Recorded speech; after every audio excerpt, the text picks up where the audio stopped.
he was all excited, and he said, I can become, his staff advisor was saying, you can become the next president if you help Alan bring bin Laden back. We discussed that we were going to give him a share of the rewards for justice money, which is $50 million. He was all excited, but then he said twice, he said, I cannot ask permission from Leon Panetta to work with you to get bin Laden out of Iran, but I can ask my good friend Leon Panetta if he has any objections. You're still there, sir? Yeah, I'm here. Yeah. And so he spoke to Leon Panetta on 2 occasions. We got it back in writing and verbally that Leon Panetta told him, focus on North Korea only. And in the second conversation, he said, do not pursue bin Laden in Iran. Now, I'm sure of that. Yeah. Now, I have had daily discussions and negotiations with the highest level of the Iranian government. It's been supervised by my attorney so that I'm not breaking the federal laws on subverting the policies of the U.S. State Department. I have had 88 pages of correspondence translated and delivered directly to President Ahmadinejad. In this correspondence, I am analyzing and discussing 6 scenarios for bin Laden's transfer to U.S. custody. I'm discussing 5 concessions from the United States and analyzing them. We have proof that Ahmadinejad has received the material.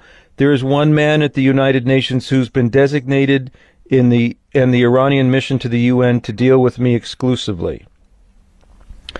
I'm putting together a bipartisan coalition to go to Iran to discuss bin Laden's transfer to the United States.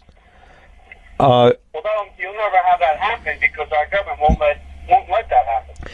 You were very astute. Yesterday I had a conference call with Senator Susan Collins' people, and it included Brandon Milhorn, who's on the Senate Homeland Security and Government Affairs Committee, also Robert Strayer and Molly Wilkinson. My request to Collins is that we get Collins and Lieberman and you to accompany us to the Oval Office to tell the president that this is a ticking time bomb, and if they will not, that he's got to designate you and Susan Collins and Lieberman to negotiate with Iran. And if he will not do so, we will go public about this in a way, because we've now determined without any doubt, I've got the proof, that Hillary Clinton's fingerprints are all over this policy. She has actually inherited the policy from the Bush administration and enlarged the... Hillary Clinton. Oh, Hillary, yeah. There were 3... What's that? I'm going to the airport now to pick up Brian Ettinger, who's one of my partners. Brian is Joe Biden's closest friend, was his first staff director. Wait till I pick him up. I would ask you to call me back. Let me have a conference call with Brian in the car with you. I'm in my car, just myself, and I'll have Brian. He just called me, which means he landed. So I'll have him in the car in 15 minutes. You want me to call you in 15 minutes, sir? Call this number back, and you'll be with myself and Brian Ettinger. Okay. Ettinger is Biden's closest friend. He meets with Biden monthly. He was his first legislative director, and he's an attorney. More importantly, Brian is the unpaid chairman of the interagency organized crime task force for the U.S., which he does for Biden, which means he works with all of our agencies.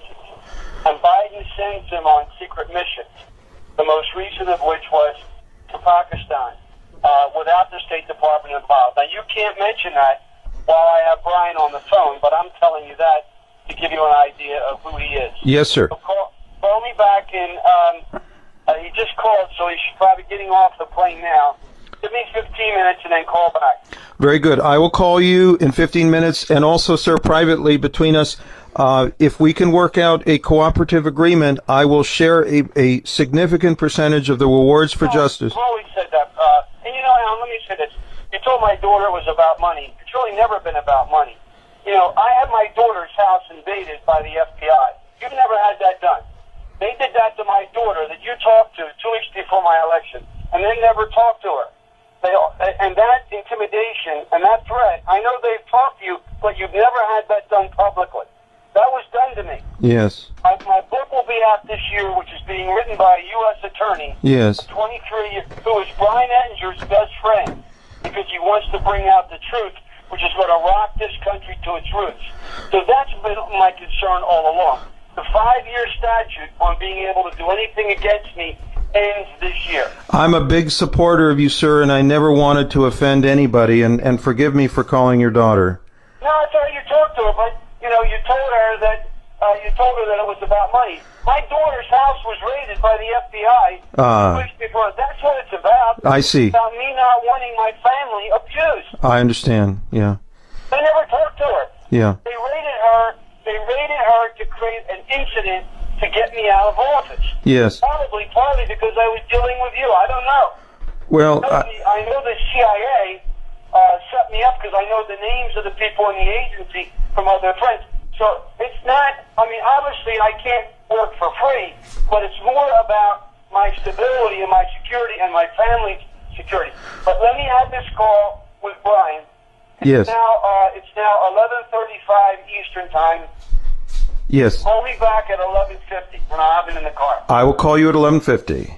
Thanks, Al. Yes, sir. Yeah.